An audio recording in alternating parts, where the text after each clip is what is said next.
Imagine losing a loved one in a horrific way, only to receive phone calls from their number shortly afterward. Calls that seem to say something, but the words are lost, left only in shadows and silence. This is how the haunting story of Ronald Opus began, a radio host whose death and the events that followed seemed like they were pulled straight from a horror movie. But this isn't fiction. This story is real. It all happened in 1991 in England. Ronald Opus was a successful radio host, known for his fascination with occult and mysterious topics.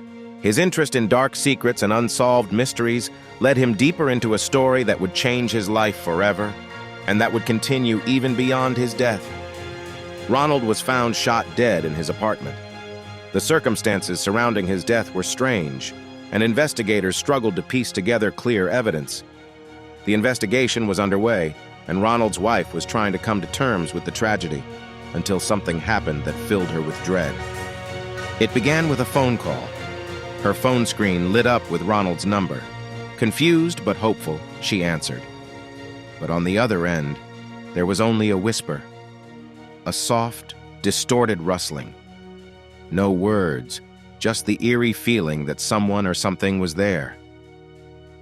Ronald's wife didn't just receive one call like this, but many. Almost daily, her phone would ring, showing Ronald's name on the display. His number. The police were called in to investigate this bizarre occurrence, but the investigation turned up nothing.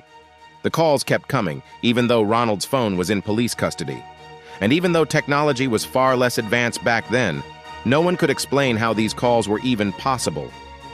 Some believed that Ronald was trying to reach out, to send a message, maybe to warn his wife, maybe to solve a mystery he had been exploring in his final days. Because Ronald had delved deep into the world of the occult, and in the weeks before his death, he'd told friends about a particular case he planned to cover on his show.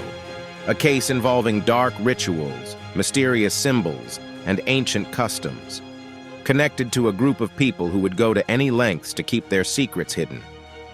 But then, the calls stopped. 2 weeks after Ronald's death, his phone went silent. His wife never received another call, and the whispering, the haunting sounds vanished. The case was eventually closed, left unsolved and unexplained. Ronald's wife was left with endless questions. Were the calls an attempt to reach out to her? A final message from the beyond? Or maybe his last effort to protect her? The murder of Ronald Opus and the eerie phone calls that followed remain a mystery. Was it a trick from the afterlife? A desperate attempt to reach the living? Or a series of coincidences that drove Ronald's wife to the brink of madness? The truth is hidden in shadows. But one thing is clear. Ronald Opus left behind traces still shrouded in darkness, waiting to be uncovered.